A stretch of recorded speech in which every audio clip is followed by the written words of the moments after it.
ও রমদান, জলদি এসো, আমাদের গুনাহগুলো বড়ই ভারী আর অন্তরগুলো বড়ই দুর্বল। রমজান নিজের জীবনকে গুছিয়ে নেওয়ার আরও একটা সুযোগ। লাইলাতুল কদর, হাজার মাস উপেক্ষা উত্তম। ধ্বংস তার জন্য যে ব্যক্তি রমজান পেল কিন্তু নিজের গুনাহ মাফ করতে পারল না। রমজান বিরাট এক জাহাজের মতো গুনাহের সাগরে ডুবে থাকা বান্দাকে উদ্ধার করে মুক্তির বন্দরে পৌঁছে দেওয়ার জন্য প্রতি বছর ঘাটে এসে নগর ফেলে। রমজান মাসের প্রত্যেক রাতেই আল্লাহ কতিপয় বান্দাকে জাহান্নাম থেকে মুক্তি দেন। রমজান মাসে সাহরির জন্য ডেকে তুলতে আজান দেওয়া একটি সুন্নাহ। শীঘ্রই তোমার প্রতিপালক তোমাকে এত নেয়ামত দিবেন যার ফলে তুমি সন্তুষ্ট হয়ে যাবে। রোজা কেবল পানাহার থেকে বিরত থাকার নামই রোজা নয়, রোজা তো অসার বাজেও অশ্লীল কথা থেকে বিরত থাকার নাম। রমজানে কারো পরিবর্তন দেখে ঠাট্টা করবেন না। রমজান আসেই মানুষকে পরিবর্তন করার জন্য। বাহিরের শত্রু আমার কি ক্ষতি করবে যখন আমার সবচেয়ে বড় শত্রু আমার নফস। রাসূল সাল্লাল্লাহু আলাইহি সাল্লাম রমজানের শেষ রাতগুলোতে এই দোয়াটি বেশি পড়তেন। আল্লাহুম্মা ইন্নাকা আফুন তুহিব্বুন আফওয়া ফাহু আন্নি।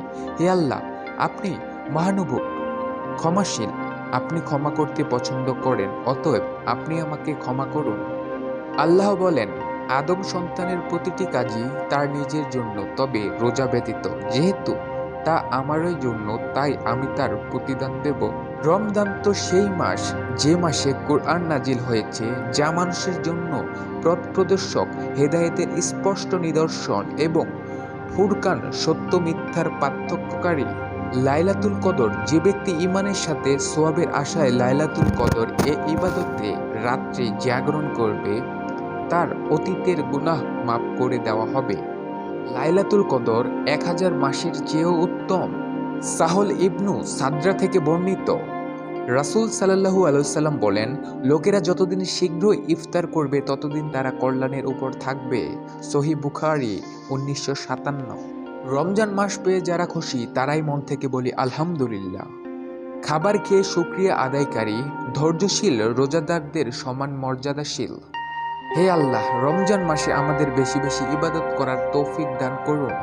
হে মুমিনগণ, তোমাদের জন্য সিয়ামের বিধান দেওয়া হলো যেমন বিধান তোমাদের পূর্ববর্তী দেওয়া হয়েছিল, যাতে তোমরা মুত্তাকি হতে পারো। আব্দুল্লাহ বিন ওমর রাদিয়াল্লাহু তাআলা আনহু বলেন, ইফতারকালে আল্লাহর রাসূল সাল্লাল্লাহু আলাইহি ওয়াসাল্লাম বলতেন, তৃষ্ণা হলো শিরা উপশিরার সিক্ত হলো এবং আল্লাহ চাহেন প্রতিদান নিশ্চিত হয়ে গেল।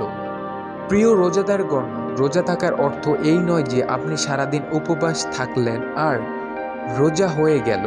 মনে রাখবেন, রোজা হলো শুদ্ধ মনে রবের ইবাদত করা। গলা শুকিয়ে যাবে কিন্তু অন্তরটা আল্লাহর ভয়ে উজ্জীবিত থাকবে। হ্যাঁ, এটাই রোজা। আলহামদুলিল্লাহ। সাল্লাল্লাহু আলাইহি ওয়াসাল্লাম বলেছেন, তোমরা সাহরি খাও, কেননা সাহরিতে বরকত নিহিত আছে। ইফতার, রাসূলুল্লাহ সাল্লাল্লাহু আলাইহি ওয়াসাল্লাম বলেছেন, যতদিন মানুষ তাড়াতাড়ি ইফতার করবে ততদিন তারা কল্যাণের মধ্যে থাকবে। প্রিয় রমজান, এই কুলুষিত দুর্বল হৃদয়ে হেদায়েতের নূর হয়ে এসো। রোজা রাখার জন্য নিজের নিয়তকে বিশুদ্ধ করুন। শুধুমাত্র আল্লাহর সন্তুষ্টির জন্য রোজা রাখার নিয়ত করুন। সম পালনকারী ভুলক্রমে যদি আহার করে বা পান করে ফেলে, তাহলে সে যেন তার সম পুরা করে নেয়, কেননা আল্লাহই তাকে পানাহার করিয়েছেন।